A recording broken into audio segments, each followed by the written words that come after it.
అందరికీ నమస్తే ఫ్రెండ్స్, అందరూ ఎలా ఉన్నారు? బాగున్నారా? ఒక్కసారి మీరు ఆలోచించుకొని రండి. గల్ఫ్ దేశాలకు వచ్చేటప్పుడు కువైట్ అయినా, ఖత్తర్ అయినా, సౌదీ అయినా, మస్కట్ అయినా, ఏ కంట్రీకి అయినా సరే మనం ఇక్కడ జాబ్ చేసుకోవడానికి వస్తున్నా గానీ, మనం ఇక్కడ ఏదైనా పని చేసుకోవడానికి వస్తున్నా గానీ, ఆడవాళ్ళైనా సరే కువైట్కి వచ్చేటప్పుడైనా, వేరే దేశాలకు వెళ్ళేటప్పుడైనా సరే ఆలోచించుకొని రండి. మనకు వీసా తీసే వ్యక్తి ఎలాంటి వాడు? మీరు ఒక ఏజెంట్ ద్వారా వచ్చినా, లేదా మీకు తెలిసిన వ్యక్తి ద్వారా వచ్చినా, లేదా మీకు కొత్త వ్యక్తి ద్వారా మీరు వస్తున్నా గానీ, అతని ద్వారా మనము వెళ్ళామంటే మనకి ఎలాంటి ఇబ్బంది ఉండదు. మాకు ఎలాంటి ప్రాబ్లం వచ్చినా కూడా అతను మమ్మల్ని సేవ్ చేయగలడు. ఒకవేళ ఇల్లు మంచిది కాకపోతే ఇల్లు మార్చడానికి కానీ, ఆ ఇంట్లో జీతాలు సరిగ్గా ఇవ్వకపోయినా కూడా మాట్లాడతాడు అని ఒక ధైర్యము, ఏదైనా సరే అతని ద్వారా మాకు ఎలాంటి ఇబ్బంది ఉండదు మేము వెళ్ళామంటే అనేది మీకు ఒక భరోసా కలిగితేనే మీరు అతని ద్వారా వీసా తీసుకొని రావడానికి ట్రై చేయండి. మీరు తెలిసి తెలియని వాళ్ళ ద్వారా మాకు ఇన్ని రోజులు వెయిట్ చేశాం, మాకు సంవత్సరాలు గడిచిపోయింది, మాకు వీసా రాలేదు, ఎవరో ఒకరు వీసా తీసేశారు, ఏదో ఒక ఆఫీసులో వీసా ఉందంట, ఎవరో గాలి మాటలు మీకు చెప్పారనుకోండి, పలానా ఆఫీసులో ఒక వీసా ఉంది, పలానా దాని ఒక వీసా ఉంది, మంచి ఏజెంట్, ఆ ఏజెంట్ ద్వారా వెళ్ళినా కూడా మీకు ఎలాంటి ఇబ్బంది ఉండదు, వెళ్ళండి అని ఇట్లా చాలా మంది చెప్తూ ఉంటారు. అట్లాంటి మాటలు వినేసి వాళ్ళ దగ్గర నుంచి మీరు వీసాలు తీసుకొని ఇక్కడికి వచ్చారంటే చాలా చాలా ఇబ్బంది అనేది ఎదుర్కోవాల్సి ఉంటుంది. ముందు మాదిరి కాదు గల్ఫ్ కంట్రీస్ అనేటివి. నేను ముందుగానే చెప్తున్నా, ప్రతి వీడియోస్ లో కూడా నేను చెప్పుకుంటున్నా, చాలా చేంజ్ అయిపోయింది. ఇప్పుడు చాలా చాలా మారిపోయారు వీళ్ళు కూడా. వీళ్ళకి అన్ని తెలుసు, మనం ఎందుకు ఇక్కడికి వస్తున్నాం ఏంటి అనేది కూడా వీళ్ళకి తెలుసు. మనము ఏది చెప్పినా చేస్తారు వీళ్ళు అనే ఒక భరోసా అనేది ఉంది వీళ్ళకు. గల్ఫ్ కంట్రీస్ వాళ్ళకి అందరికి కూడా మనం ఎలాంటి పనులు చెప్పినా కూడా చేస్తారు, ఏది చెప్పినా కూడా చేస్తారు, మనం భయపడిస్తే భయపడతారు, కొట్టినా కూడా దెబ్బలు తిని చేస్తారు అనే ఒక ధైర్యంతో ఉన్నారు ఈ గల్ఫ్ కంట్రీస్ వాళ్ళందరూ కూడా. ఎవరైనా సరే వచ్చేటప్పుడు ఆలోచించుకొని రాండి గల్ఫ్ దేశాలు. ఇదంతా నేను ఎందుకు చెప్తున్నాను అనేది ఇద్దరు నా కామెంట్లు పెట్టారు. ఆ కామెంట్లు మీరు ఒకసారి చదవండి, నేను కూడా చదివి వినిపిస్తాను. ఆ కామెంట్లు చదివే ముందు మన ఛానల్ ఎవరైనా కొత్తగా చూస్తుంటే సబ్స్క్రైబ్ చేసి పక్కన ఉన్న బెల్ ఐకాన్ ఆన్ లో పెట్టుకొని ప్రతి ఒక్కరు కూడా వీడియోని లైక్ చేయండి ఫ్రెండ్స్, 10 మందికి షేర్ చేయండి. ఇంకా నేను మంచి మంచి వీడియోస్ తో మీ ముందుకు వస్తూ ఉంటాను. నాకు కొద్దిగా మీరు సపోర్ట్ ఇవ్వండి చాలు. మీకు ఎలాంటి వీడియోస్ కావాలన్నా కూడా ఖచ్చితంగా నేను చేస్తాను. నాకు తెలియకపోయినా కూడా తెలుసుకొని మీకు ఇన్ఫర్మేషన్ అనేది అందిస్తాను. ఓకేనా ఫ్రెండ్స్, ఇంకా వీడియోలోకి వెళ్ళిపోదాం. ఒక బ్రదర్ మనకు కామెంట్ పెట్టాడు, ఎండి ఫారూజ్ ఖాన్. హాయ్ అన్న, నాకు హౌస్ డ్రైవర్ వర్క్ నచ్చలేదు, డే అండ్ నైట్ ఉంది, నేను వచ్చి 4 నెలలు అవుతుంది, నేను ఇండియా వెళ్ళాలి అనుకుంటున్నా, అడిగితే పంపను అంటున్నారు, ఎలా వెళ్ళాలి, రిప్లై ఇవ్వు అని నాకు మెసేజ్ పెట్టడం అయితే జరిగింది. నేను చెప్పేది ఏమిటంటే, మనము గల్ఫ్ కంట్రీస్ కు వచ్చే ముందే మనకి ఎన్ని కష్టాలు ఉన్నా, ఎంత కష్టం ఉన్నా నేను చెయ్యగలను అనేది ఒక్కటి మాత్రం మనసులో పెట్టుకోరండి. చాలా మంది అనుకుంటూ ఉంటారు ఇండియాలో గల్ఫ్ కంట్రీస్ లో అంత ఎక్కువ పనులు ఏముండవు, చాలా ఈజీ ఉంటుంది, మనం ఏసీ రూమ్లలో పడుకోవచ్చు, ఏసీ కార్లలో తిరగచ్చు, మనకి ఎలాంటి ఇబ్బంది ఉండదు, నెల అయితేనే మనకు 40,000 వస్తుంది, 50,000 వస్తుందని చాలా మంది అనుకుంటూ ఉంటారు.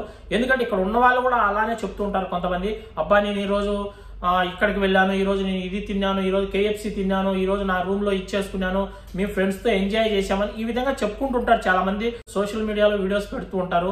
అవన్నీ కూడా మీరు చూసి అబ్బా ఇంత బాగుంటుంది వెళితే అక్కడికి మీరు కూడా అనుకోవచ్చు. అంత ఈజీ అయితే ఉండదు. గల్ఫ్ కంట్రీలో పని చేయడం అనేది చాలా చాలా కష్టం ఉంటుంది.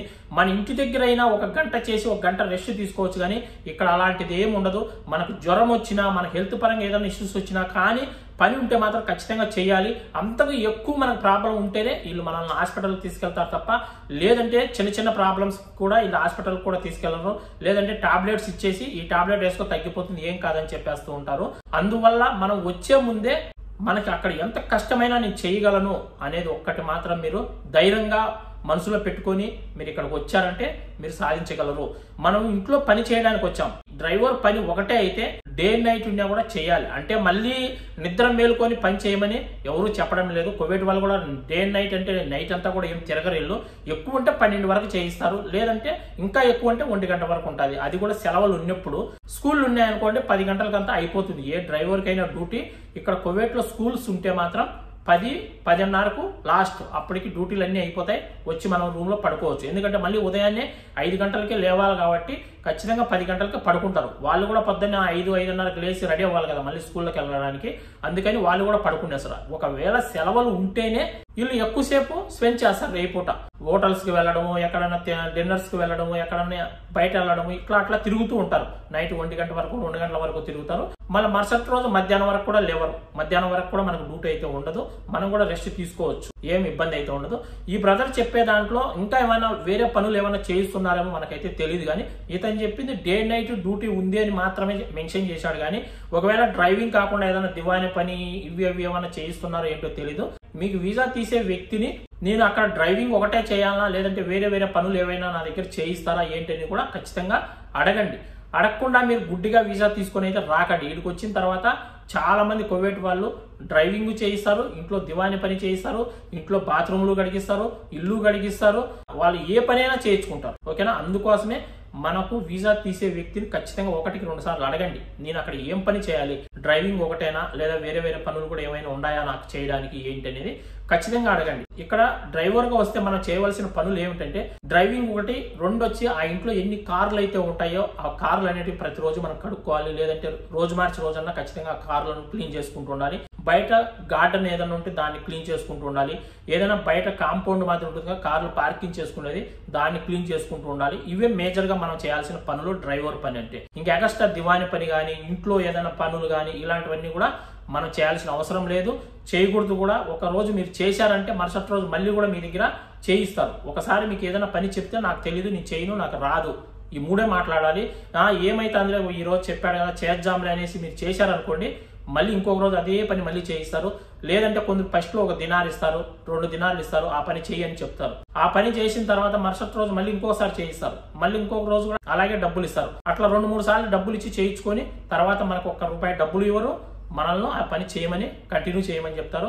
అప్పుడు మనం సచ్చినట్టు చేయాల్సి ఉంటుంది. ముందుగానే మనకు ఆ పని రాదని చెప్పేసామంటే మనకి ఎలాంటి ఇబ్బంది ఉండదు. మనం భయపడి వాళ్ళు ఏమైనా కొడతారేమో, ఆ పని రాదంటే చేయకపోతే వాళ్ళు ఏమైనా తిడతారేమో అని మాత్రం భయపడద్దండి. మనం వచ్చింది ఏ పనికైతే ఆ పని మాత్రమే చేస్తానని చెప్పండి, వేరే పని చేయనని చెప్పండి. ఇబ్బందే లేదు. నచ్చితే పెట్టుకుంటారు, లేదంటే ఇంకొక ఇంట్లో వెళ్ళి చేసుకోవచ్చు, లేదంటే ఇండియాకి వెళ్ళిపోయి మళ్ళీ కొత్త వీసా మీద రావచ్చు. అంతేగాని మనం వాళ్ళకి భయపడి మనం భయపడుతూ చేశామంటే భయపడి నువ్వు ఎన్ని రోజులు ఇక్కడ పని చేయగలవు? మనం 2 సంవత్సరాలు పని చేయాలా? 2 సంవత్సరాలు భయపడుతూనే 2 సంవత్సరాల పొడుగునా మీరు భయపడుతూ చేయాలంటే ఎవరమో చేయలేము. ఇక్కడ ఇంకో బ్రదర్ మనకు కామెంట్ పెట్టారు, హాయ్ అన్న, నేను తలబాత్ కంపెనీకి వచ్చాను, కానీ వచ్చాక చాలా ప్రాబ్లమ్స్ ఫేస్ చేస్తున్నాను, నేను వెళ్ళిపోనామంటే పాస్పోర్ట్ ఇస్తలేరు అని ఒక బ్రదర్ కామెంట్ పెట్టాడు. ఆ బ్రదర్ పెట్టిన కామెంట్ కింద ఇంకొక బ్రదర్ ఏమని పెట్టాడంటే, సేమ్ ప్రాబ్లం బ్రదర్, నేను వచ్చి 3 నెలలు అయింది, నేను కూడా వెళ్ళాలనుకుంటున్నా, నాకు కూడా పాస్పోర్ట్ ఇవ్వడం లేదని ఇంకో బ్రదర్ కామెంట్ పెట్టాడు.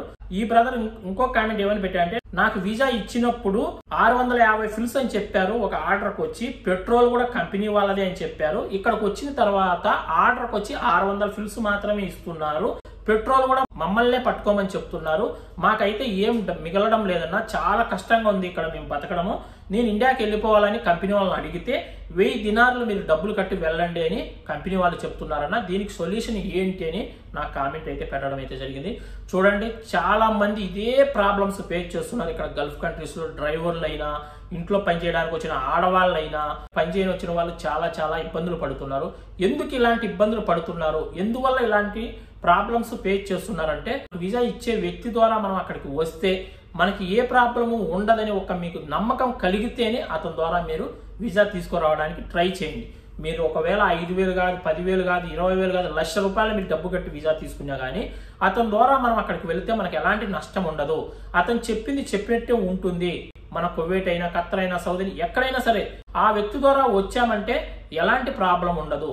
ఆ కంపెనీ నచ్చకపోయినా వేరే కంపెనీలో అయినా పెట్టిస్తాడు, లేదా ఒకవేళ ఆ కంపెనీలో ఇక్కడ చెప్పినట్లు డబ్బులు ఇవ్వకపోతే అక్కడ మాట్లాడి డబ్బులు ఇప్పిస్తాడు అనే నమ్మకం, భరోసా ఉంటేనే ఆ వ్యక్తి ద్వారా మీరు వీసా తీసుకురావడానికి ట్రై చేయండి. ఈ మాట నేను ప్రతి వీడియోలో కూడా చెప్తాను. గుడ్డిగా నమ్మేసి ఎవరో వీసా ఇస్తున్నారు, అబ్బా నాకు వీసా వచ్చేసింది, వాళ్ళు చెప్పిన మాటలు మీరు నమ్మేసి అక్కడ మీరు డబ్బులు కట్టేసి ఇక్కడికి వచ్చి ఇలాంటి ఇబ్బందులు పడద్దండి. ఇక్కడికి వచ్చిన తర్వాత మీరు గల్ఫ్ కంట్రీస్ కి ఏ కంట్రీకైనా వచ్చి ఇక్కడ ఒక డ్యూటీలో జాయిన్ అయ్యారంటే మీరు పులి పోయి బోన్లో పడినట్టుగా మనం కూడా వాళ్ళ చేతలు ఇరుక్కుపోయినట్టే. ఎందుకంటే మనం మళ్ళీ వాళ్ళ దగ్గర నుంచి మనము ఇడిపించుకొని బయట వెళ్ళాలంటే చాలా కష్టం. వాళ్ళు చాలా పేసీలు పెడతారు, చాలా ప్రాబ్లమ్స్ ఫేస్ చేయాల్సి ఉంటుంది. మనం డబ్బులు కట్టమంటారు, లేదంటే పాస్పోర్ట్ ఇవ్వరు. ఇంక యాడికి మనకు వీలు కాకపోతే మన ఇండియన్ ఎంబసీకి వెళ్ళి మన బాధలు అక్కడ చెప్పుకుంటే వాళ్ళు మనల్ని ఇండియాకి పంపించే అవకాశం ఉంటుంది తప్ప కంపెనీ వాళ్ళు అయితే ఎలాంటి హెల్ప్ చేయరు. మనం సచ్చినట్టు పని అన్నా చేయాలి, లేదంటే మన ఇండియా ఎంబసీకి వెళ్ళి మనం ఇంటికి వెళ్లాల్సి ఉంటుంది. ఇలాంటి ఇబ్బందులు చాలా మంది పడుతున్నారు. ఇలాంటి ఇబ్బందులు పడకూడదనే నేను ఇలాంటి వీడియోస్ చేస్తూ ఉంటాను. ఈ వీడియోస్ కొద్దిగా షేర్ చేసి ఈ వీడియో నచ్చితే మాత్రం కింద ఖచ్చితంగా మీ ఒపీనియన్ కామెంట్ రూపంలో తెలియచేయండి. ఇంకా మీకు ఎలాంటి వీడియోస్ కావాలన్నా కూడా నాకు కామెంట్ లో తెలియచేశారంటే నేను దాని గురించి కూడా వీడియో చేయడానికి ట్రై చేస్తాను. మరొక మంచి వీడియోతో మళ్ళీ కలుసుకుందాం. అందరికి బై ఫ్రెండ్స్, జై హింద్.